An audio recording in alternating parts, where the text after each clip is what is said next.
Hello, good morning, good afternoon, good evening to all of you. कैसे हो आप सब? मैम हम सब बहुत बढ़िया हैं जी, बहुत बढ़िया है। चलिए जी, लास्ट क्लास एकदम से वो कट हो गई थी तो वहीं तक हमने आपको प्रोवाइड किया था कंटेंट। आज हम क्लास को आगे बढ़ा रहे हैं, आज हम अपनी चर्चा को आगे बढ़ा रहे हैं। चलिए जी जल्दी से हम आज की क्लास स्टार्ट करते हैं। लास्ट क्लास में हमने क्या किया था बताइए, मुझे मैसेज कीजिए, जल्दी जल्दी कमेंट कीजिए और क्लास को शेयर कर लिया करो, अपने फ्रेंड्स के साथ शेयर कर लिया करो। जब यूट्यूब पे अवेलेबल है तो फिर सभी फायदा उठाइए, सभी उन क्लासेस को देखिए, सभी अच्छे अच्छे मार्क्स स्कोर कीजिए। सबसे अच्छी बात ये है कि ये सब शेयर करो चाहे ना करो, प्लीज समरी क्लासेस जरूर शेयर कर लेना। पॉकेट समरी बहुत बहुत बहुत काम की है, बहुत ज्यादा काम की है, वो जरूर अपने फ्रेंड्स के साथ शेयर कर लेना। नोट सारे टेलीग्राम पर अवेलेबल हैं और वीडियो को देखने के बाद वीडियो पे एक लाइक कर दिया करो, मोटिवेशन मिलती है। चलिए जी, बढ़ जाते हैं आगे। लास्ट क्लास में हमने गिफ्ट का कॉन्सेप्ट पूरा कर लिया था। 2 लेक्चर्स मैंने गिफ्ट के ऊपर लगाए, एक उससे पहले वाली क्लास, आफ्टर देन एक क्लास और पूरी लगाई थी, तो इसलिए अब मैं यहाँ पर उसको वापस नहीं उठा रही हूँ। हम आगे बढ़ते हैं और हम समझते हैं एक छोटी सी और बड़ी ही क्यूटी पाई सी बातें। iOS का चैप्टर अब खत्म होने जा रहा है, बिल्कुल आखिरी सांसें ले रहा है। इतने छोटे छोटे टॉपिक्स बचे हैं कि अब उसमें इतना आपको दिमाग लगाने की जरूरत भी नहीं है। चलिए जी, सबसे पहले सुनिए, एक ये सेक्शन है, सेक्शन नंबर मत याद रखना, बस ऐसे याद रखना। इसमें सेक्शन नंबर 56 तब भी चलेगा। कोई कंपनी है, ठीक है जी, कोई कंपनी है, कैसी कंपनी है ये? Closely held company. Closely held company कौन सी होती है? जिनमें पब्लिक इंटरेस्ट नहीं होता है, यानी कि private company. Closely held company का मतलब होता है private company in simple words. अगर ये प्राइवेट कंपनी अपने शेयर्स इशू करती है मार्केट में, तो हर कोई कंपनी शेयर इशू करेगी जी मैम। मान लो ये जो कंपनी है, ये कंपनी अपने शेयर्स इशू करती है इंडियन रेजिडेंट को, ऑब्वियसली बाहर मार्केट में नहीं जाएगी, बट इसके खुद के जो शेयर होल्डर्स हैं, प्राइवेट कंपनी में भी तो शेयर होल्डर्स होते हैं, उसमें पब्लिक नहीं इन्वेस्ट करती है, पब्लिक सब्सटेंशियली इंटरेस्ट नहीं उठाती है उसमें, लेकिन शेयर्स तो उनके भी होते हैं, शेयर्स तो उनके भी इशू किए जाते हैं। तो ये कंपनी के जो शेयर्स इशू किए जा रहे हैं, सपोज कंपनी आई, कंपनी शेयर इशू कर रही थी, कंपनी के शेयर की जो फेस वैल्यू थी, face value of the shares थी 100 रुपीज। कितनी थी? 100 रुपीज। कंपनी ने बोला कि ये जो शेयर है इसको हम इश्यू करेंगे, इश्यू प्राइस होगा 120। कितना होगा इश्यू प्राइस? 120। अब सब मुझे बताइए, ये जो शेयर इश्यू किया जा रहा है ये एट पार है, एट डिस्काउंट है या फिर एट प्रीमियम है? मैम ये शेयर्स एट प्रीमियम इश्यू किया जा रहा है कंपनी के द्वारा। कैसे इश्यू किया जा रहा है? At premium. लेकिन अगर ये शेयर कंपनी इशू कर देती 100 रुपीज में तो एट पार बोलते, अगर ये शेयर कंपनी इशू कर देती 90 रुपीज में तो एट डिस्काउंट बोलते। पर ये सब चीजें आपको आती है, सब बताने का मेरा यहाँ पर कोई उद्देश्य नहीं है, कोई मोटो नहीं है। चलो समझो, मैं तो कॉन्सेप्ट बताऊंगी यहाँ पर आपको सीधे। अगर कंपनी कोई शेयर इशू करती है और एट प्रीमियम इशू करती है, कैसे इशू करती है? प्रीमियम पर इशू करती है, ठीक है। इतनी बात समझ आई कि कोई क्लोजली हेल्ड कंपनी है जिसको प्राइवेट कंपनी बोला जाता है, वो अपने शेयर्स इश्यू कर रही है और वो अपने शेयर्स इश्यू कर रही है प्रीमियम पर, डिस्काउंट पर करेगी, एट पार करेगी तो ये प्रोविजन अप्लाई नहीं होगा। पब्लिक कंपनी अपने शेयर इश्यू कर रही है तो ये प्रोविजन अप्लाई नहीं होगा। ये प्रोविजन कब अप्लाई होगा? जब शेयर्स इश्यू किए जा रहे हैं प्राइवेट कंपनी के द्वारा एट अ प्रीमियम, तब प्रोविजन की बात आएगी। चलो अब पढ़ते हैं कि प्रोविजन क्या कहता है। सुनो, ये कंपनी अपने शेयर्स इश्यू कर रही है प्रीमियम पर। प्रीमियम पर आप सब जानते हो फेस वैल्यू है 100 और इश्यू प्राइस है 120, लेकिन fair market value of the share, fair market value of the share है 110 रुपए। Fair market value of the shares कितनी है? 110 रुपए। ये तीनों अलग अलग चीजें होती हैं, ये सब आपने सीखा होगा। Yes ma'am, face value, issue price and fair market value तीनों अलग अलग चीजें होती हैं। अब सुनो, ये जो फेस वैल्यू है, ये जो फेस वैल्यू है और इश्यू प्राइस है, इन दोनों को देख के हम क्या पता लगाएंगे? क्या शेयर प्रीमियम पर इश्यू हो रहा है कि नहीं? अगर शेयर प्रीमियम पे इश्यू हो रहा है तो बहुत अच्छी बात है, ये सेक्शन एप्लीकेबल होगा। तो ये सेक्शन एप्लीकेबल होगा तो ये सेक्शन क्या कहता है? सुनो, जब भी शेयर प्रीमियम पर इश्यू होगा तब इश्यू प्राइस और फेयर मार्केट वैल्यू के बीच का डिफरेंस देखना। मतलब कि अगर issue price fair market value से ज़्यादा है तो, अगर issue price fair market value से ज़्यादा है तो जितना ज़्यादा है उतना ज़्यादा अमाउंट कंपनी के हैंड्स में, जो भी ये शेयर इशू कर रही है उस कंपनी के हैंड्स में इनकम बना दिया जाएगा। इनकम कौन से हेड की इनकम? अदर सोर्स की इनकम बना दिया जाएगा और अदर सोर्स में कंपनी के हैंड्स में ये चार्ज कर दिया जाएगा। बात समझ आई कि नहीं? सच्ची बता रही हूँ मैम, एक वर्ड नहीं समझ आया, हमें तो कुछ नहीं समझ आया कि ये हुआ क्या। मेरी बातें सुनो और उनको माइंड में बैठाओ। सबसे पहले तो कोई क्लोजली हेल्ड कंपनी है, क्लोजली हेल्ड कंपनी बोले तो प्राइवेट कंपनी है, वो अपने शेयर्स इंडियन रेजिडेंट्स को इशू कर रही है और इशू कर रही है एट अ प्रीमियम। तो जब एट अ प्रीमियम इशू कर रही है एंड साथ साथ ये भी देखना होगा कि जो इशू प्राइस है वो फेयर मार्केट वैल्यू से ज़्यादा है। ये तीनों कंडीशन अगर आप पूरी कर दोगे तो फिर ये प्रोविज़न अप्लाई हो जाएगा और इस प्रोविज़न के अप्लाई होने पर इश्यू प्राइस और फेयर मार्केट वैल्यू के बीच पे जो भी डिफरेंस होगा उतना डिफरेंस कंपनी की इनकम मान ली जाएगी और ये इनकम अदर सोर्स की इनकम मानी जाएगी और कंपनी को इस इनकम पर टैक्स भरना पड़ेगा। बताइए अब बात समझ आई कि नहीं? मैम बात तो अब समझ आ गई हमको। चलिए सुनिए, आगे बढ़ते हैं, एग्जाम्पल्स करेंगे पहले और अच्छे से क्लैरिटी मिलेगी। कोई एक प्राइवेट लिमिटेड है, कैसी कंपनी है? Private company. कैसी कंपनी है? Private company. Number of share issue कर रही है 10,000। Face value of the share is 100 and issue price of the share is 130 and fair market value is 120 rupees. सबसे पहले मुझे ये बताओ कि हमको क्या देखना है। मैम सबसे पहले आपको देखना है क्या ये कंपनी प्राइवेट कंपनी है? Yes, it is a private company. अब क्या हमको देखना है मैम? अब आपको देखना है क्या ये शेयर प्रीमियम पर इश्यू हो रहा है। जब प्रीमियम देखना होता है तो कौन से दो प्राइस को चेक करते हैं? Face value and issue price. जी मैम ये शेयर तो प्रीमियम पर इश्यू हो रहा है, 100 रुपए का शेयर है, 130 में इश्यू किया जा रहा है, ठीक है, प्रीमियम पर है। दूसरी कंडीशन भी पूरी। तीसरी कंडीशन क्या होती है? ये देखना होता है क्या issue price fair market value से ज्यादा है? यस मैम, इश्यू प्राइस भी फेयर मार्केट वैल्यू से ज्यादा है। तो इश्यू प्राइस और फेयर मार्केट वैल्यू के बीच का जो डिफरेंस होगा, बताओ कितना डिफरेंस है मैम? 10 रुपए। कितने नंबर ऑफ शेयर्स है मैम? 10,000 रुपए। टोटल डिफरेंस कितना आया? 1 लाख। ये 1 लाख रुपए इनकम बना दिया जाएगा, income under had other sources, और ये कंपनी के हैंड्स में टैक्सेबल हो जाएगा। सेकेंड केस जल्दी से देखते हैं, कौन बच्चा बता के कमेंट करेगा। कंपनी कैसी है? प्राइवेट। पहली कंडीशन पूरी। दूसरी कंडीशन बताओ क्या ये शेयर प्रीमियम पर इश्यू हो रहा है? यस।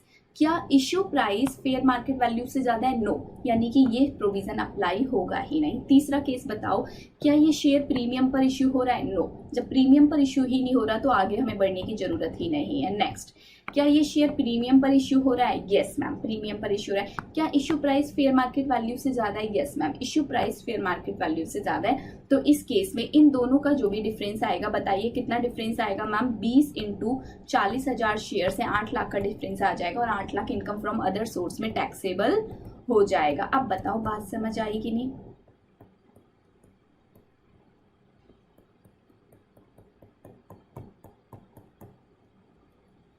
चलिए जी, समझ आ गया है मैम, आगे बढ़ जाते हैं। नेक्स्ट टॉपिक है taxability of interest on security. आप सब जानते हो जब भी आपको सिक्योरिटी पे इंटरेस्ट मिलता है तो वो इंटरेस्ट आपका टैक्सेबल होता है, ठीक है जी। कुछ केसेस हम ऐसे भी पढ़ेंगे, अभी आएगा सेक्शन नंबर 10 सब सेक्शन 15। आप सब जानते हो सेक्शन नंबर 10 की सभी इनकम क्या होती है? एग्जाम्प्ट होती हैं। तो 10-15 में कुछ बातें लिखी हुई हैं, अगर उन केसेस में अगर आपको इंटरेस्ट मिलेगा तो वो इंटरेस्ट एग्जाम्प्ट होगा।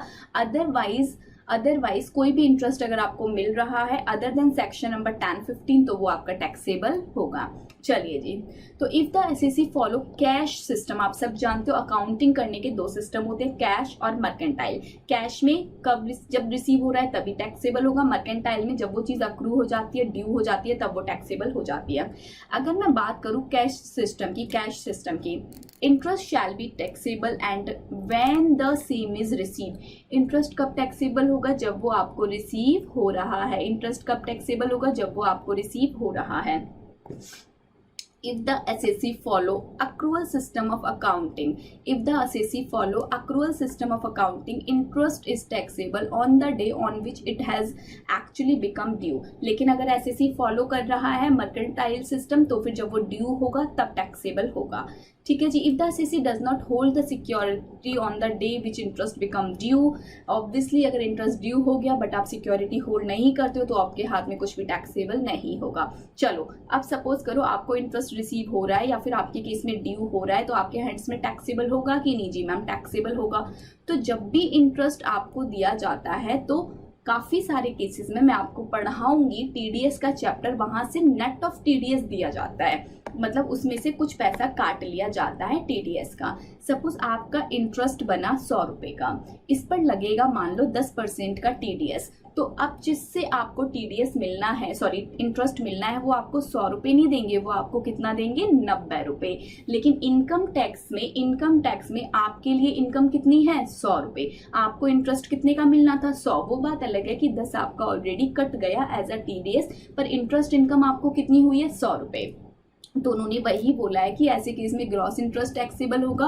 और ग्रॉस इंटरेस्ट को आप निकालोगे कैसे? ये जो 90 रुपए का टीडीएस आपको, सॉरी इंटरेस्ट आपको मिला है, ये टीडीएस कटने के बाद है कि नहीं? यस. तो इसका मतलब ये अमाउंट कितना है? 100 माइनस 10, मतलब मैम 90 रुपीज 90% है. तो इसको 100% निकालेंगे तो ये कितना आ जाएगा मैम? 100 रुपीज. तो ग्रॉस अप इंटरेस्ट आपको निकालना पड़ेगा.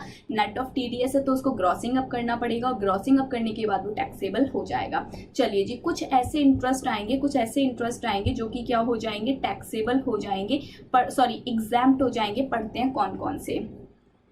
Capital investment bonds issued by the government. ये याद रखना, ये नेम के साथ, ये एमसीक्यूज वगैरह में आ जाता है, ट्रांजैक्शन के बीच में आ जाता है.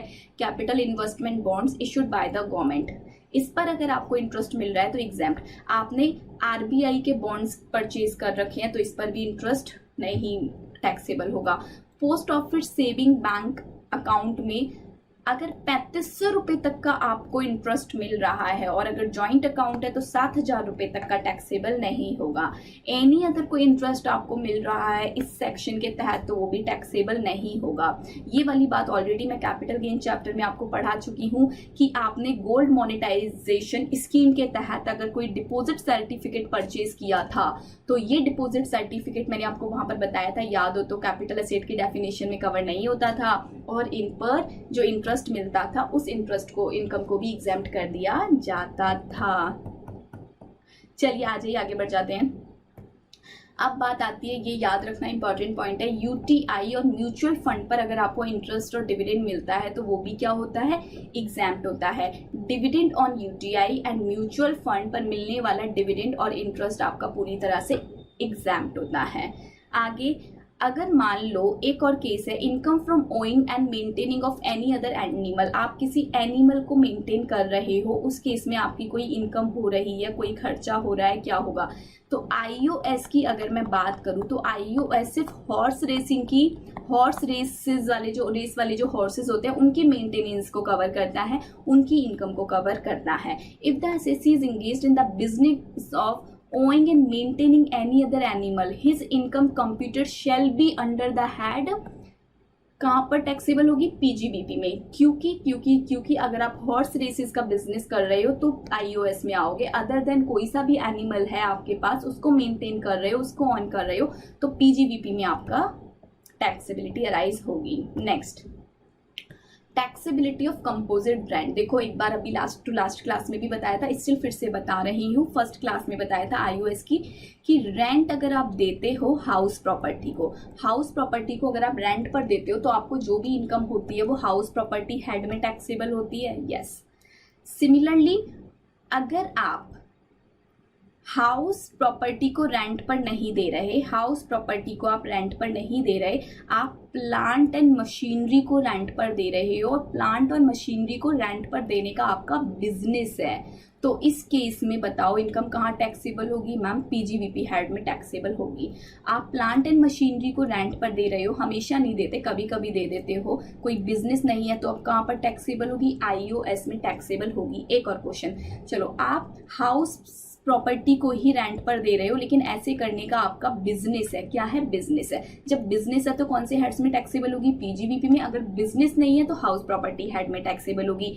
लेकिन मशीनरी, प्लांट एंड मशीनरी कभी भी हाउस प्रॉपर्टी हेड में नहीं जाएगा। या तो ये जाएगा पीजीबीपी में अगर बिजनेस के लिए है, तो अगर बिजनेस के लिए नहीं है तो ये जाएगा आईओएस में। चलो अब बात आती है कि कोई अगर पर्सन कंपोजिट रेंट पर दे रहे हैं, मतलब कि बिल्डिंग भी दे रहे हैं प्लस प्लांट एंड मशीनरी भी रेंट पर दे रहे हैं, अगर ऐसा करने का इनका बिजनेस होगा तो ये इनकम कहाँ पे टैक्सेबल हो जाएगी? पूरी की पूरी पीजीबीपी में, क्योंकि ये दोनों चीजें देखो सेपरेबल नहीं है, दोनों चीजें कंबाइंड दी जा रही है। अगर सेपरेबल होती तो बिल्डिंग वाली इनकम कहाँ टैक्सेबल हो जाती? मैम अगर ऐसा करने का बिजनेस होता ना तो बिल्डिंग वाली इनकम भी पीजीबीपी में टैक्सेबल होती है, प्लांट एंड मशीनरी वाली इनकम भी पीजीबीपी में टैक्सेबल होती। चलो अब मैं बोल रही हूँ कि ऐसा करने का इनका कोई बिजनेस नहीं है, फिर भी ये कर रहे हैं। अगर ये इनकम सेपरेबल होने के लायक है, क्योंकि देखो बिजनेस नहीं है, सेपरेबल होने के लायक है, तो बिल्डिंग हाउस प्रॉपर्टी में टैक्सेबल हो जाएगी, प्लांट एंड मशीनरी कहाँ टैक्सेबल होगा? आईओएस में। लेकिन अगर ये सेपरेबल नहीं है, सेपरेबल होगा तब तो अलग अलग चला गया, बट जब सेपरेबल नहीं है तो पूरा का पूरा कहाँ पर टैक्सेबल होगा? आईओएस में। ये केसेस आप लिख लो वरना कंफ्यूज हो जाओगे। आइए मैं लिखवा देती हूँ इनको, एक सेकेंड रुक जाइए। चलिए ये लिख लीजिए सारे केसेस यहाँ पर। सिर्फ और सिर्फ हाउस प्रॉपर्टी आप रेंट पर दे रहे हो और ऐसा करने का आपका बिजनेस नहीं है, एक सेकंड रुक जाइए, मैं इसको चार्जिंग में, ठीक है जी, वरना भी कैमरा आपका ये बंद हो जाता है, सिस्टम पूरा बंद हो जाता।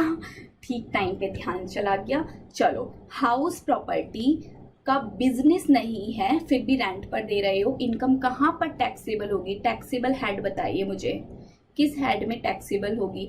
मैम हाउस प्रॉपर्टी हेड में टैक्सेबल होगी। Very good. अब सोचो हाउस प्रॉपर्टी को रेंट पर देने का बिजनेस है तो कहाँ पर टैक्सेबल होगी? पीजीबीपी में टैक्सेबल होगी। चलो क्लियर जी मैम। प्लांट एंड मशीनरी कभी भी हाउस प्रॉपर्टी हेड में नहीं जाएगा, चाहे बिजनेस हो चाहे नहीं हो। बिजनेस है तो कहाँ पर जाएगा? पीजीबीपी में। प्लांट एंड मशीनरी का बिजनेस नहीं है रेंट पे देने का तो कहाँ जाएगा? आईओएस में। ठीक है मैम, क्योंकि हाउस प्रॉपर्टी के लिए तो स्पेसिफिक हेड है तो अच्छी बात है, फिर वो वहीं जाएगा। चलो अब बात करते हैं, अगर हाउस प्रॉपर्टी एंड आईओएस दोनों को एक साथ दिया जा रहा है, दोनों को कंबाइंड करके दिया जा रहा है और बिजनेस है आपका, बिजनेस के तहत आप दोनों को कंबाइंड करके दे रहे हो, तो दोनों कहाँ पर टैक्सेबल होंगे? पीजीबीपी में। अलग अलग देंगे तब भी बिजनेस है तो कहाँ पर टैक्सेबल होंगे? पीजीबीपी में, क्योंकि अलग अलग का तो हम कर चुके, कंबाइंड का यहाँ पर कर लिया। चलो अब बात आती है कि आप हाउस प्रॉपर्टी और ये आईओएस क्यों लिख दिया मैंने? प्लांट एंड मशीनरी था, एक second. House property and plant and machinery आपका कोई बिजनेस नहीं है, फिर भी आप इसको रेंट पर दे रहे हो, बिजनेस नहीं है। जब बिजनेस नहीं है, बताइए मैम, पहले ये बताइए क्या ये दोनों चीजें सेपरेबल हैं? मतलब कि हम अलग अलग रेंट पर दे रहे हैं, हाउस प्रॉपर्टी के लिए अलग बिल बनाया जा रहा है और प्लांट एंड मशीनरी के लिए अलग बिल बनाया जा रहा है। मैंने कहा हाँ सेपरेबल है, तो आप बोलोगे कि मैम जो हाउस प्रॉपर्टी वाला तो हाउस प्रॉपर्टी हेड में टैक्सेबल हो जाएगा एंड प्लांट एंड मशीनरी वाला आईओएस हेड में टैक्सेबल हो जाएगा, क्योंकि बिजनेस नहीं है। मैंने कहा कि फिर से house property and plant and machinery में रेंट पर दे रही हूँ, फिर से कोई बिजनेस नहीं है, बट अब इन दोनों को सेपरेबल भी नहीं किया जा सकता। जब मैम सेपरेबल ही नहीं किया जा सकता तो उस केस में आईओएस चैप्टर में ही ये टैक्सेबल होगा। तो ये चीजें हमारी आईओएस चैप्टर में टैक्सेबल होंगी और ये वाली चीजें आपको याद रखनी है। आ जाइए, यही चीज़ पूरी यहाँ पर बोली हुई है जो मैंने अभी आपको समझाई, एक एक सिचुएशन जो आपको लिखवाई है वही सारी यहाँ पर बोली गई हैं कि हाउस प्रॉपर्टी अगर सेपरेबल हो जाएगी तो पीजीबीपी और आईओएस में टैक्सेबल होगी अगर बिजनेस है तो। अगर सेपरेबल नहीं हो पा रही है और बिजनेस भी नहीं है तो पूरा का पूरा कहाँ पर टैक्सेबल हो जाएगा? आईओएस में टैक्सेबल हो जाएगा।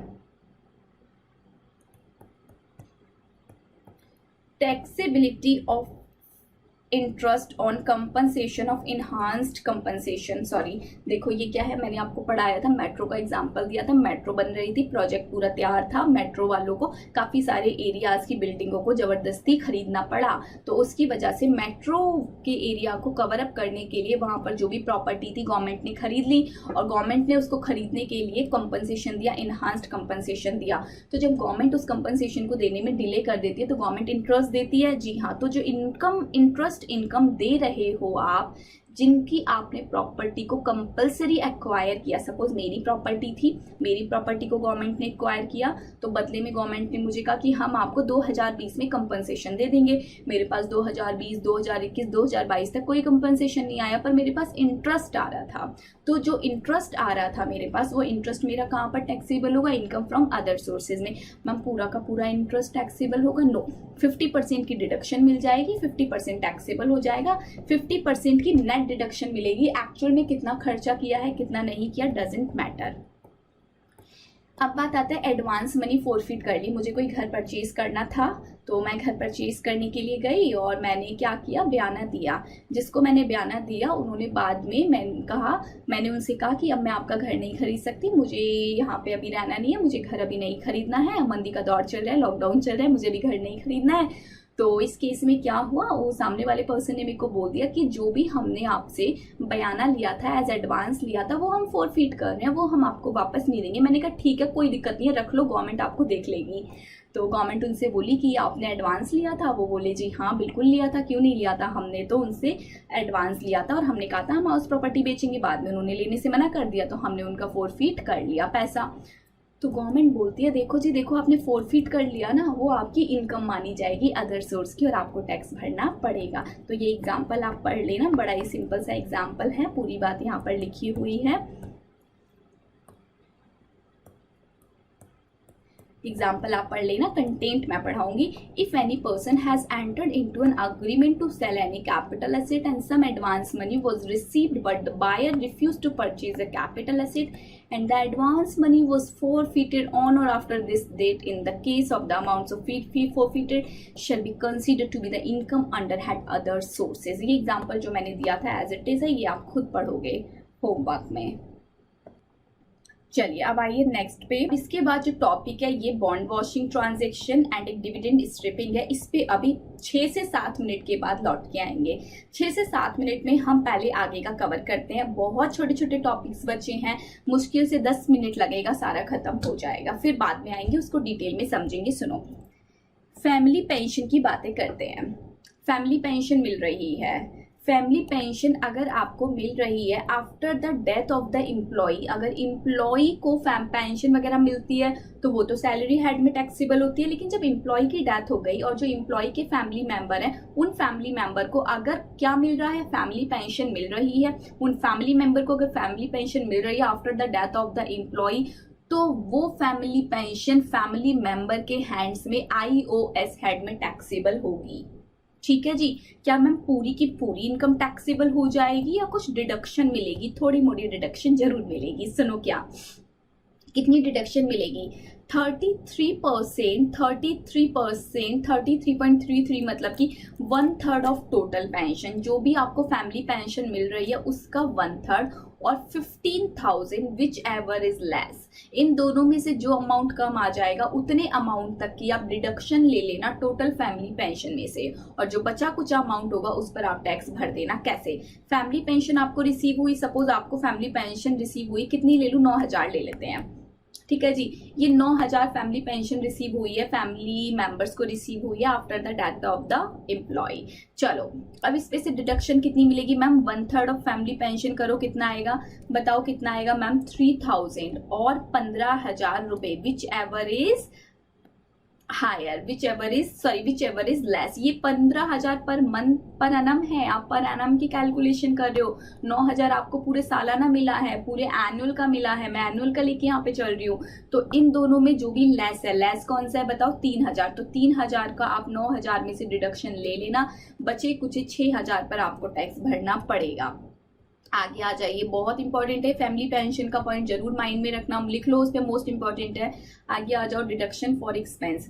जब भी आप कोई कलेक्शन चार्जेस पे कर रहे हो, किसी भी इनकम को कलेक्ट करने के लिए जनरली आप कोई खर्चा कर रहे हो, एक्सेप्ट डिविडेंड, डिविडेंड का खर्चा कभी अलाउ नहीं होता, 115 में पढ़ाया था।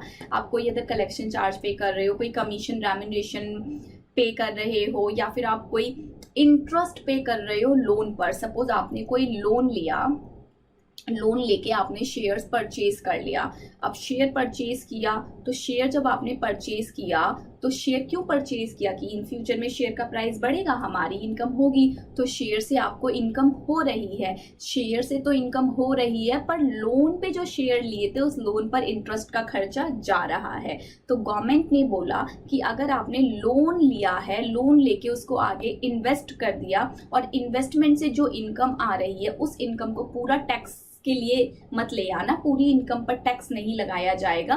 जो इंटरेस्ट आप पे कर रहे हो उस इंटरेस्ट तक के अमाउंट का खर्चा जो भी है वो इस इनकम में से डिडक्ट कर लेना, बची कुछ इनकम पर टैक्स लगाया जाएगा। सपोज शेयर से इनकम हो गई 15,000 रुपए की। कितनी इनकम हो गई? 15,000 रुपए की। इधर से क्या हुआ, 15,000 की तो ये इनकम हो गई। एक साइड क्या हुआ, ये इंटरेस्ट जा रहा है 1,000 रुपए का, तो ये 1,000 रुपए यहाँ से माइनस हो जाएगा। 14,000 रुपए पे आपको टैक्स भरना पड़ेगा। तो यहाँ पर क्या हुआ, जो भी आप खर्चा कर रहे हो वो खर्चे की आपको छूट मिल जाएगी, बची कुछ इनकम टैक्सेबल हो जाएगी। कोई अदर खर्चा आप कर रहे हो जो कि आपका खर्चा इनकर्ड हुआ है, कैपिटल नेचर का है, किसी भी नेचर का खर्चा है, आपने इनकम को अर्न करने के लिए खर्चा इनकर्ड किया है, तो वो खर्चे की आपको डिडक्शन मिल जाएगी। यही मैंने आपको बताया था, सेक्शन 57 आपको बताएगा बहुत सारे एक्सपेंस जिनकी आपको मिल जाएगी डिडक्शन। तो सेक्शन 58 क्या बताएगा, कुछ ऐसे खर्चे जिनकी आपको डिडक्शन नहीं मिलेगी। कैसे कैसे खर्चे होंगे, चलो सोचो। मैम पर्सनल खर्चा, पर्सनल खर्चे की कभी भी डिडक्शन इनकम टैक्स में नहीं मिलेगी। आप जा रहे हो अपना मैकडी में जा रहे हो, डोमिनोज में जा रहे हो, शॉपिंग करने जा रहे हो, घूमने जा रहे हो, सारे खर्चे करके आओगे तो ये सारे खर्चे इनकम टैक्स में क्लेम करोगे, तो टैक्स किस पे भरोगे? तो गवर्नमेंट बोलती है कोई भी डिडक्शन पर्सनल खर्चों की नहीं दी जाएगी। लेकिन कोई भी अगर आपने कोई खर्चा इनकर्ड किया है, ये सुनो ध्यान से, अगर आपने कोई खर्चा इनकर्ड किया है winning from lotteries, crossword puzzles, horse race, card game, ये सब कैसी इनकम होती है? Special income. इन पर कितना रेट लगता है? 30% बढ़ाया था ना जी मैम। तो इस तरह की इनकम्स पर कोई भी खर्चा आपको अलाउ नहीं किया जाता, कोई भी खर्चा आपको अलाउ नहीं किया जाता। तो ये दो तरह के खर्चे हो गए जो आपको अलाउ नहीं किए जाएंगे। Next, profit chargeable to tax under section 59, ये क्या बोलता है, चलिए पढ़ते हैं।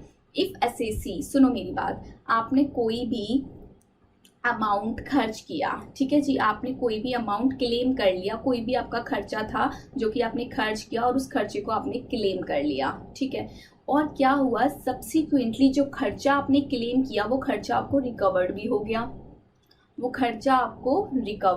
गया, तो पहले क्या हुआ, जब आपने कोई खर्चा किया, जब आपने कोई एक्सपेंडिचर इनकर्ड किया तो उस खर्चे की आपने क्या ले ली, डिडक्शन ले ली, मतलब कि आपने उतने पैसे पर टैक्स नहीं भरा। लेकिन क्या हुआ, जो खर्चे की आपने डिडक्शन ली, सडनली वो खर्चा आपको रिकवर हो गया, तो गवर्नमेंट बोलती है कि अब जब रिकवर हुआ है तो आपको इस पर टैक्स भरना पड़ेगा। कौन से हेड में भरना पड़ेगा? इनकम फ्रॉम अदर सोर्स में भरना पड़ेगा। अब कुछ इनकम्स ऐसी है, मोस्ट इंपॉर्टेंट है, याद रखना कि ये इनकम्स अदर सोर्स में ही टैक्सेबल होती हैं। क्या क्या? डायरेक्टर को सिटिंग फीस मिल रही है। सिटिंग फीस कब मिलती है? मीटिंग्स वगैरह होती है तो वहां पर डायरेक्टर को सिटिंग फी मिलती है। सिटिंग फी डायरेक्टर की आईओएस में टैक्सेबल होगी। Loan on interest on loan, आपने लोन दे रखा है, आपको उस पर इंटरेस्ट मिल रहा है तो आपकी इंटरेस्ट इनकम आईओएस में टैक्सेबल होगी। अनडिस्क्लोज्ड सोर्स है, मतलब कि ऐसा कोई बिजनेस है जो आपने डिस्क्लोज्ड नहीं किया, वो भी आपका यहाँ टैक्सेबल होगा। सपोज आपने कोई क्राइम कर दिया, आपने कोई क्राइम करने के ले लिए 1 लाख रुपए, तो वो आपका अनडिस्क्लोज्ड सोर्स है, लेकिन आप पकड़े गए, आपका 1 लाख रुपए पकड़ा गया है तो आप ही की इनकम, लेकिन वो जो भी क्रिमिनल एक्ट में होगा सो होगा। इनकम टैक्स बोलता है पैसा कमाया है ना, मेरे को टैक्स दे जाओ। कहाँ पर दे जाओ? आईओएस हेड में दे जाओ। आगे बढ़ो। रेम्यूनरेशन, एमपी के द्वारा रेम्यूनरेशन रिसीव की जाएगी, यही टैक्सेबल होगी, क्योंकि ये सब मिनिस्टर्स वगैरह एम्प्लॉई नहीं कहे जाते, जीएसटी में बताया था ना जी मैम। वैकेंट लैंड को रेंट पर दे रहे हो, इंपॉर्टेंट है एमसीक्यू के लिए, घूम मत जाना, याद रखना। कहाँ पर टैक्सेबल होता है? आईओएस में। कोई हाउस प्रॉपर्टी नहीं है, वैकेंट लैंड को रेंट पर दिया है, ठीक है ma'am. Interest on income tax refund, देखो ये बहुत इंपॉर्टेंट पॉइंट है, हर एंट्री में आपको दिखाई देगा। सुनो, आपने इनकम टैक्स का रिफंड लेना है। क्या लेना है? रिफंड। मतलब कि आप ऑलरेडी एडवांस में टैक्स भर चुके हो, ठीक है मैम। आपको वहां से एडवांस में आपने टैक्स भरा था 10,000 रुपये, लेकिन एक्चुअल में आपका टैक्स बना कितना? 4,000 रुपये। तो 6,000 रुपये का आपको क्या मिलना है? रिफंड। तो गवर्नमेंट जब ये रिफंड आपको देती है तो इंटरेस्ट भी देती है उतने टाइम पीरियड का जितने टाइम पीरियड के लिए आपने ज़्यादा अमाउंट गवर्नमेंट को भरा। तो ये जो इंटरेस्ट आपको मिल रहा है ये भी आईओएस हेड में टैक्सेबल होगा, येस और नो? यस। एग्रीकल्चर इनकम आपको रिसीव हो रही है आउटसाइड इंडिया से, ये तो मैंने आपको बताया था कि कैपिटल एसेट की डेफिनेशन में, बताइए आती है कि नहीं आती? मैम आती है, लेकिन ये आउटसाइड इंडिया है तो इसकी जो इनकम आपको राइज होगी आईओएस हेड में टैक्सेबल हो जाएगी। Examination fees from non employer, non employer, अगर आप एम्प्लॉयर से ले रहे हो एग्जामिनेशन फीस तो वो एम्प्लॉयर एम्प्लॉय रिलेशनशिप है, सैलरी में टैक्सेबल हो जाएगा। बट नॉन एम्प्लॉयर से ले रहे हो तो आईओएस में टैक्सेबल हो जाएगा। Income from subletting of house property, आपने किसी को हाउस प्रॉपर्टी दिया, उसने आगे दे दिया, तो उसने जिसने आगे दिया उसके हैंड्स में यहाँ टैक्सेबल होगा। ये चीज हम हाउस प्रॉपर्टी में पढ़ेंगे कि सबलेटिंग क्या होता है। ग्रेचुटी रिसीव्ड बाय डायरेक्टर यहाँ टैक्सेबल होगा। गारंटी कमीशन टू डायरेक्टर भी यहाँ पर टैक्सेबल होगा। अच्छा, अब 2 टॉपिक रह गए हैं, उनको करेंगे डिटेल में, बढ़िया से अभी करेंगे। पहले मेरी एक बात सुनो, अभी क्या सुने मैम बताइए। सुनो कि ये चैप्टर तो आज खत्म, लेकिन ये चैप्टर के प्रोविजन खत्म हुए हैं। एग्जाम में प्रोविजन नहीं आएंगे, एग्जाम में क्वेश्चन आएंगे। क्या आएगा? क्वेश्चन।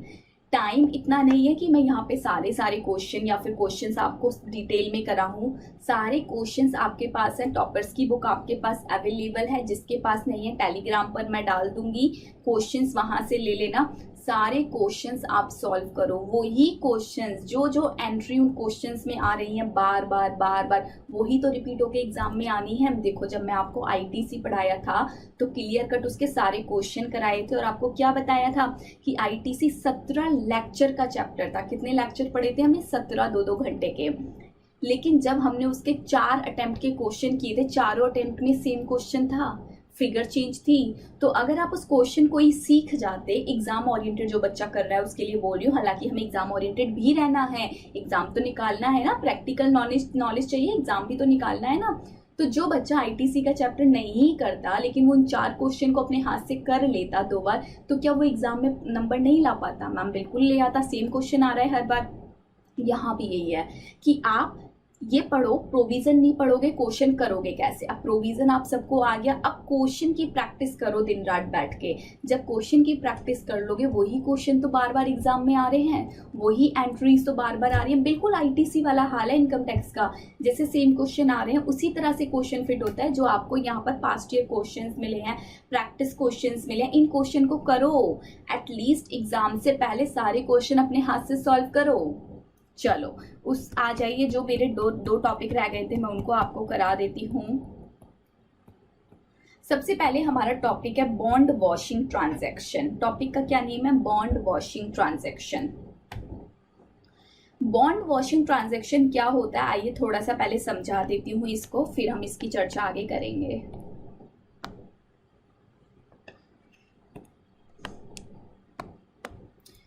सपोज ये है मिस्टर ए, इन्होंने बॉन्ड्स खरीदे, इन्होंने डिवेंचर्स खरीदे, ठीक है जी मैम। हुआ क्या, इन्होंने इन बॉन्ड को जब खरीदा तो इन बॉन्ड्स पर इनको इंटरेस्ट मिलता था। कैसे इंटरेस्ट मिलता था? मान लो इनको हाफ ईयरली इंटरेस्ट मिलता था, हाफ ईयरली इनको इंटरेस्ट बॉन्ड्स पर मिलता था, ठीक है मैम, बिल्कुल सही बात है, इनको हाफ ईयरली इंटरेस्ट बॉन्ड पर मिलता था, ठीक है जी मैम। इतनी बात समझ आई? हाँ मैम, इतनी बात हमको समझ आई। तो जब इनको हाफ ईयरली इंटरेस्ट मिलता था तो जो इनको इंटरेस्ट इनकम हो रही है बॉन्ड से, जो कि इनका बॉन्ड में इन्वेस्ट करने का कोई बिजनेस नहीं है, बिजनेस होता तो पीजीबीपी में इंटरेस्ट इनकम टैक्सेबल होती, इनका कोई बिजनेस नहीं है तो ये इनकम इनकी कहाँ पर टैक्सेबल होगी? इनकम फ्रॉम अदर सोर्स में टैक्सेबल होगी। सपोज इन्होंने 1 जनवरी 2020 को इन्होंने 10,000 बॉन्ड्स खरीदे 100 रुपीज वाले। टोटल इन्होंने कितनी इन्वेस्टमेंट की बताइए मैम, 10 लाख की इन्होंने इन्वेस्टमेंट कर दी।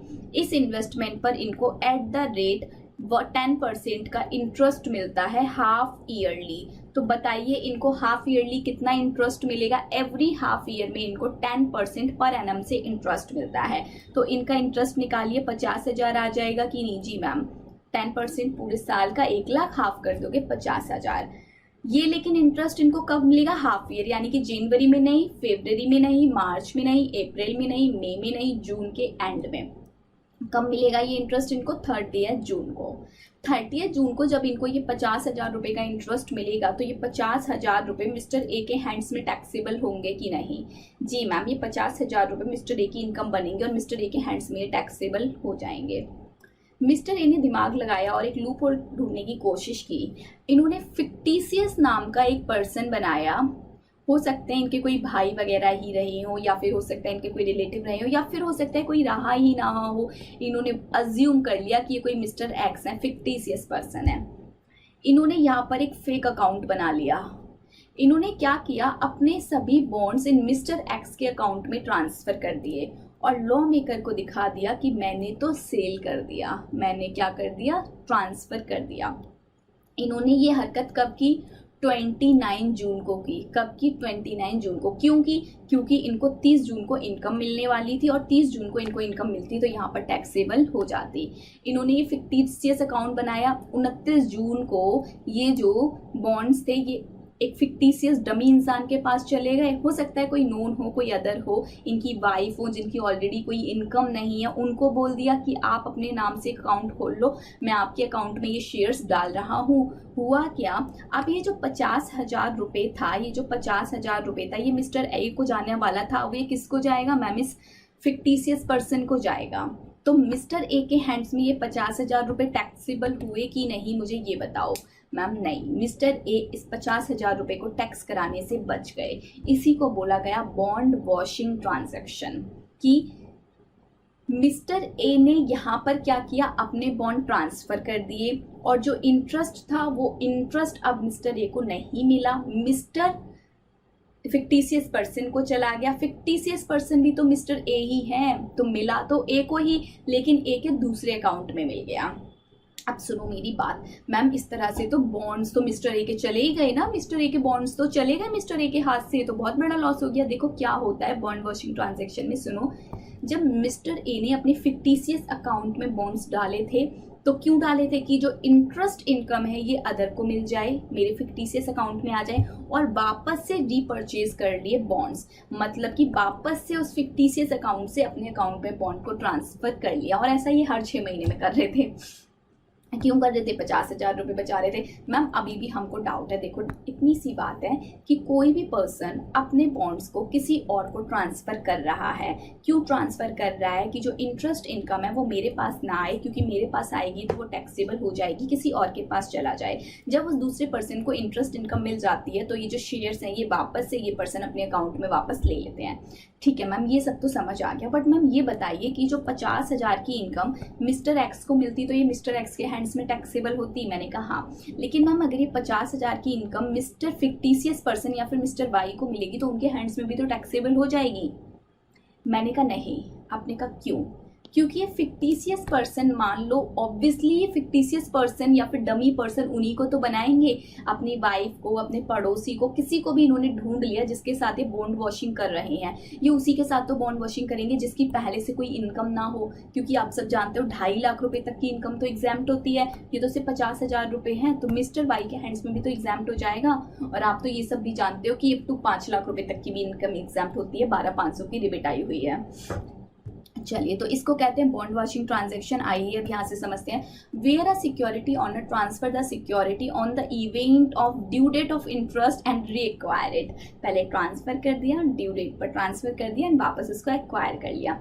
The interest receive by transferee will be deemed to be the income of the transferor and accordingly it will be included in the total income of the transferor. Oh my God, ये क्या हो गया ma'am? ये जो 50,000 की income जो fictitious person के account में भेजी गई थी, लॉ मेकर ने क्लियर कट बोल दिया कि ये इनकम किसके हैंड्स में टैक्सेबल होगी, मिस्टर ए के हैंड्स में टैक्सेबल होगी। इसको IOS की इनकम मान लिया जाएगा और मिस्टर ए के हैंड्स में इसको टैक्सेबल कर दिया जाएगा। देखो आया ना मजा पढ़ के। However, if the transfer proves to satisfaction of the assessing officer that there has been no avoidance of income tax का लेकिन अगर ये मिस्टर एक्स जो है ये सचमुच में ही किसी को शेयर ट्रांसफर कर रहे हो, सॉरी बॉन्ड्स ट्रांसफर कर रहे हो, सचमुच में कर रहे हो तो फिर आपको एओ को सेटिस्फाई करना पड़ेगा कि हम इनकम टैक्स बचाना नहीं चाहते थे, हमने एक्चुअल में ये ट्रांसफ़र किया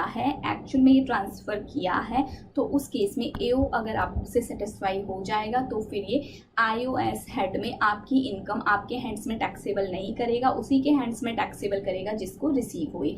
तो देख रहे हो लॉ कैसे बनता है, किस तरह से लॉ में लूपहोल ढूंढा जाता है। लूपहोल ढूंढ के लोग ये काम कर जाते हैं, फिर गवर्नमेंट को दिखता है ओ माय गॉड मार्केट में लोग ऐसा ऐसा काम कर रहे हैं, ऐसे ऐसे करके पैसे बचा रहे हैं, उसके बहुत बाद में अमेंडमेंट डाली जाती है। फिर इस चीज़ जब नज़रों के सामने आती है, फिर फाइनेंस एक्ट आता है, फिर फाइनेंस एक्ट जब आएगा तब उसमें अमेंडमेंट डाल के उस लूप होल को ब्लॉक कर दिया जाएगा। तो बेसिकली समझ आई, पहले लूप होल बनती हैं, लूप होल के बाद क्या होता है, इनकम टैक्स को डिज़ाइन करती है गवर्नमेंट, फिर उसको क्या करती है, एक्ट बना के फाइनेंस एक्ट में क्या कर देती है, अमेंडमेंट बना के फाइनेंस एक्ट में इम्प्लीमेंट कर देती है और आपके सिलेबस में आ जाती है और आपको पढ़नी पड़ जाती है। तो बेसिकली वो लूप होल को ही ब्लॉक करती है, इसीलिए फाइनेंस एक्ट में एवरी ईयर इतनी सारी अमेंडमेंट्स आ जाती हैं। इनकम टैक्स की शुरू की क्लास में मैंने आपको बताया था, आप सबको याद हो तो, कि धीरू भाई अंबानी ने जितने लूपहोल इनकम टैक्स के निकाले हैं मोर देन 70% लॉ उन्हीं की लूपहोल की अमेंडमेंट की देन है। उनका लूपहोल था, गवर्नमेंट अमेंडमेंट देती थी, इनकम टैक्स बनता चला गया, फाइनल में जाओगे 3,500 पेज का लॉ आप देख पाओगे, ये तो कुछ भी नहीं है। चलिए जी, ये वाला क्वेश्चन आप होमवर्क में कर लेना, बहुत आराम से हो जाएगा। सिंपल सा एग्जाम्पल है जो मैं आप सबके साथ डिस्कस कर रही थी, वही है। एक केस और करेंगे, लास्ट टॉपिक आज की क्लास का, उसके बाद IOS चैप्टर फिनिश हो जाएगा। उसके बाद आप सब क्वेश्चन करना, डाउट्स पूछना। अब हमारे पास कॉन्सेप्ट है डिविडेंड स्ट्रिपिंग। क्या है डिविडेंड स्ट्रिपिंग? नोट्स पर ही आ जाइए, पहले नोट्स पे समझेंगे, बाद में यहाँ पर आएंगे। सपोज कोई कंपनी है, ये कंपनी है ABC लिमिटेड, ठीक है जी। ये कंपनी अपने शेयर्स इशू करती है, ये कंपनी शेयर्स इशू कर रही है।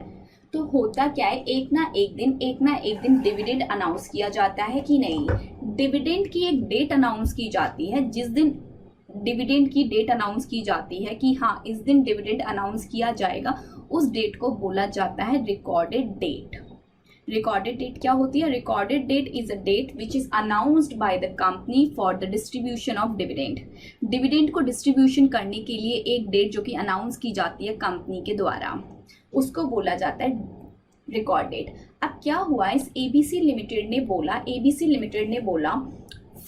अप्रैल को, 1 अप्रैल नहीं लेते हम यहाँ पर, 1 अगस्त ले लो, ठीक है जी। 1 अगस्त 2020 को कंपनी ने बोला कि हम यहाँ पर क्या अनाउंस करेंगे, डिविडेंड अनाउंस करेंगे। जो हमारे शेयर होल्डर हैं उनको हम डिविडेंड देंगे। डिविडेंड शेयर होल्डर्स को ही मिलता है, जी मैम। तो कंपनी ने बोला कि जो हमारे शेयर होल्डर्स हैं हम उनको डिविडेंड बांटेंगे। अब देखो कुछ लोग तो ऐसे होंगे जो कि कंपनी के शेयर होल्डर ही नहीं होंगे, लेकिन जब शेयर होल्डर ने देखा ओ कंपनी डिविडेंड बांट रही है, चलो कंपनी के शेयर खरीदते हैं, डिविडेंड ले लेंगे और बाद में शेयर बेच देंगे, डिविडेंड इनकम तो एटलीस्ट मिलेगी कि नहीं मिलेगी? जी मैम बिल्कुल मिलेगी। चलो तो बेसिकली एक चीज आपको और बता दूं, ये जो डिविडेंड इनकम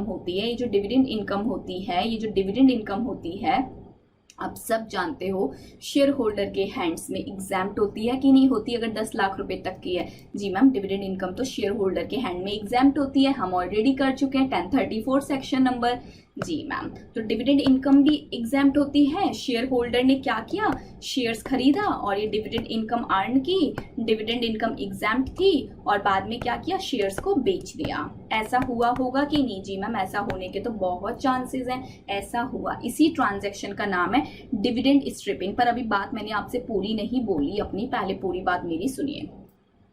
ये कोई शेयर होल्डर थे, इन्होंने देखा कि कंपनी तो डिविडेंड अनाउंस कर चुकी है, 1 अगस्त डिविडेंड अनाउंस होने की डेट है। तो फिर इन शेयर होल्डर ने क्या किया, इन पर्सन ने क्या किया, जल्दी से जाके इस कंपनी के शेयर्स परचेज कर लिए। क्या किया, शेयर्स परचेज कर लिए। इन्होंने शेयर्स जो परचेज किए हैं, ये शेयर्स इन्होंने परचेज किए हैं जुलाई में। सपोज इन्होंने 10 जुलाई में ये शेयर्स परचेज कर लिए, ठीक है जी। जी मैम, फिर इन्होंने क्या किया, इन शेयर होल्डर ने 1 अगस्त को डिविडेंड रिसीव किया। क्या किया इन्होंने, 1 अगस्त को डिविडेंड रिसीव किया। ये डिविडेंड जो इनकी इनकम थी, ये डिविडेंड इनकम क्या थी इनकी मैम, एग्जैम्प्ट थी। फिर क्या हुआ, ये जो शेयर्स इन्होंने परचेज किए थे, ये शेयर्स इन्होंने सितंबर में बेच दिए। इन्होंने सितंबर में ये शेयर्स बेच दिए। बात समझ आ रही है कि नहीं आ रही? इन्होंने शेयर्स खरीदे, इन्होंने डिविडेंड लिया, डिविडेंड इनकम एग्जैम्प्ट हो गई, फिर इन्होंने शेयर्स बेच दिया। इतनी बात समझ आई कि नहीं? जी मैम, इतनी बात समझ आई। अब देखो, जनरली थोड़ा सा कंपनी की सिचुएशन एनालिसिस आपसे करवाती हूँ। कोई कंपनी है, कोई कंपनी जब डिविडेंड अनाउंस करती है तो जानते हो क्या होता है, उसके शेयर की जो वैल्यू होती है ना, वो बढ़ जाती है एकदम से। उसके शेयर की वैल्यू बढ़ जाती है, तो उसके शेयर की क्या होती है, वैल्यू बढ़ जाती है। लेकिन कंपनी जब डिविडेंड बांट देती है, जब डिविडेंड बट गया तो क्या होगा, फिर शेयर की वैल्यू गिर जाती है।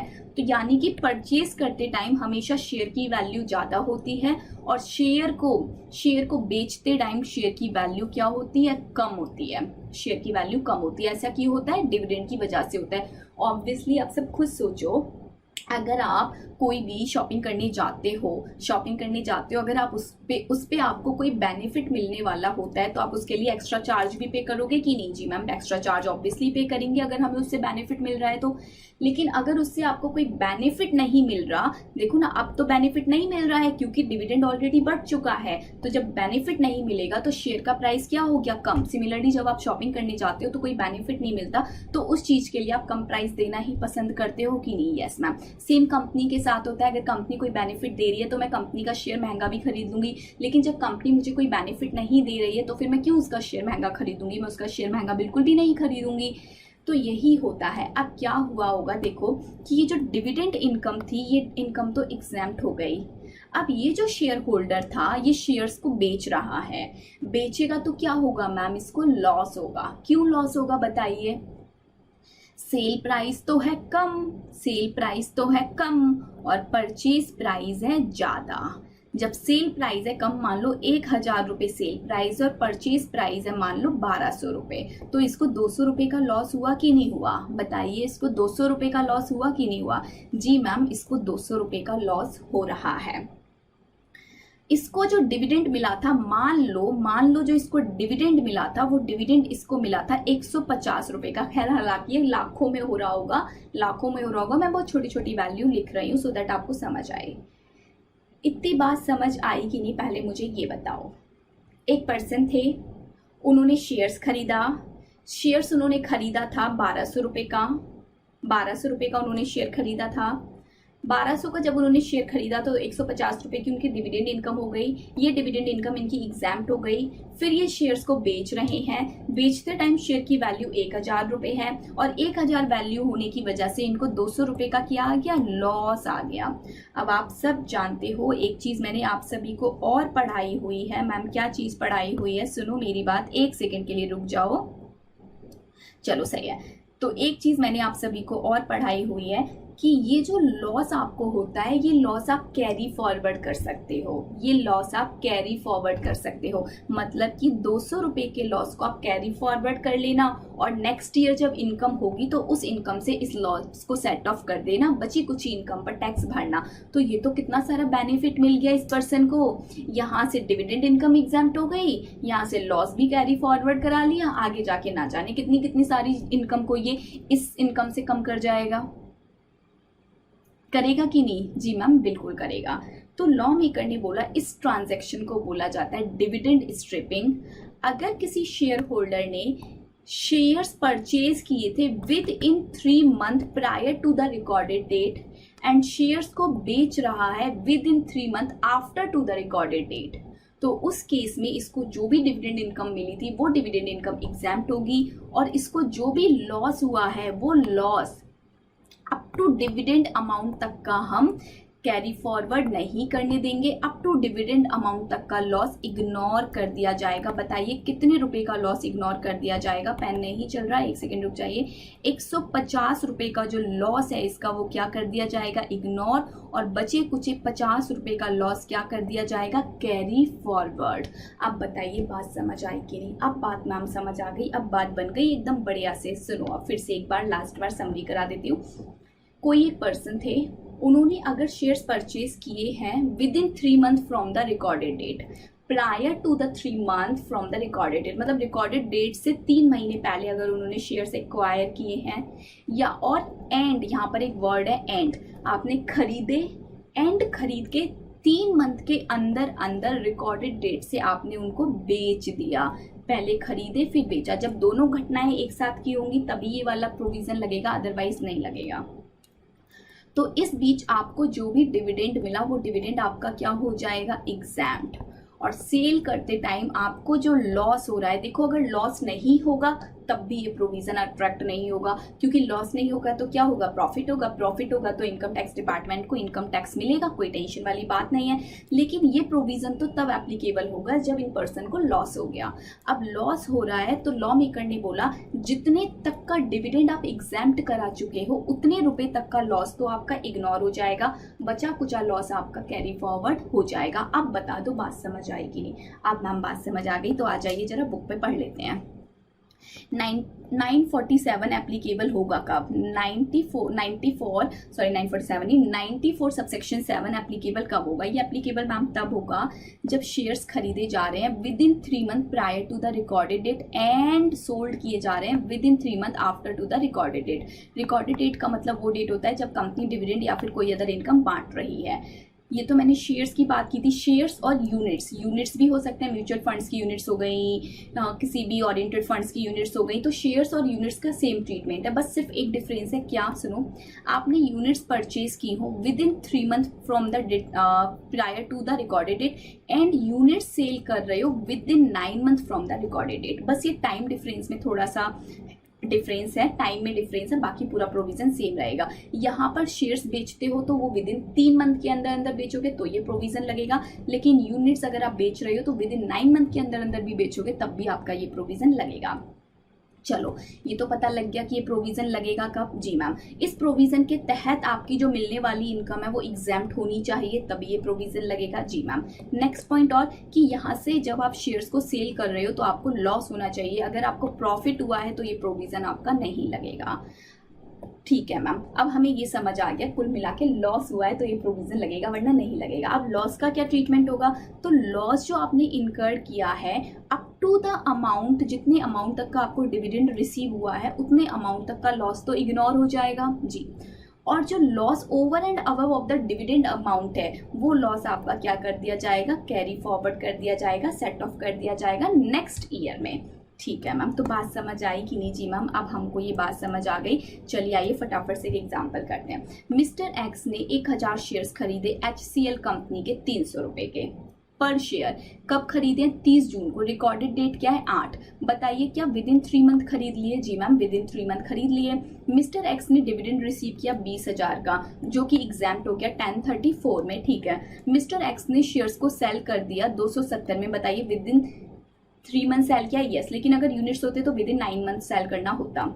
विद इन 3 मंथ सेल किया? यस। चलो डिविडेंड इनकम एग्जैम्प्ट हो गई। जी। अब बताइए कैपिटल गेन निकला या कैपिटल लॉस? 270 रुपए का सेल कर रहे हैं, खरीदा कितने का था? 300 रुपये का। तो ये तो लॉस आ गया। अब बताइए मुझे ये 30,000 रुपये का जो लॉस है इसमें से कितना लॉस मैं इग्नोर करूं? मैम अप टू डिविडेंड तक का लॉस इग्नोर कर दो, मतलब कि 20,000 का लॉस मैं इग्नोर करूंगी और जो 10,000 का लॉस है, जो 10,000 का लॉस है वो मेरा क्या हो जाएगा? सेट ऑफ हो जाएगा, नेक्स्ट ईयर के लिए कैरी फॉरवर्ड कर दो। चलिए जी, तो आप प्लीज़ आप इस चैप्टर के क्वेश्चंस कीजिए, खूब सारे क्वेश्चंस आप कीजिए, प्रैक्टिस कीजिए, इंपॉर्टेंट चैप्टर है ये। पाँचों के पाँचों हेड बहुत इंपॉर्टेंट है। नेक्स्ट क्लास में हमारा हेड स्टार्ट होगा हाउस प्रॉपर्टी और कैपिटल गेन की क्लासेस है। मैं उनको कैसे भी एक्स्ट्रा टाइम निकाल के डेली करके 3 क्लासेस आई थिंक बनेंगी, वो 3 ही थी शायद। मैं एक बार मैनेजमेंट से कंफर्म करके उनको आज ही रिकॉर्ड करके 3-4 दिन में आपको प्रोवाइड कर देती हूँ। चलिए जी, बाय बाय, टेक केयर। बस क्वेश्चंस कर लेना, बाकी सब कुछ एकदम बढ़िया है। बस क्वेश्चंस करना। देखो क्वेश्चन की प्रैक्टिस नहीं करोगे ना, सच्ची बता रही हूँ एग्जाम में बहुत इश्यू आएगा। क्वेश्चन की प्रैक्टिस करो, क्वेश्चन की प्रैक्टिस करो।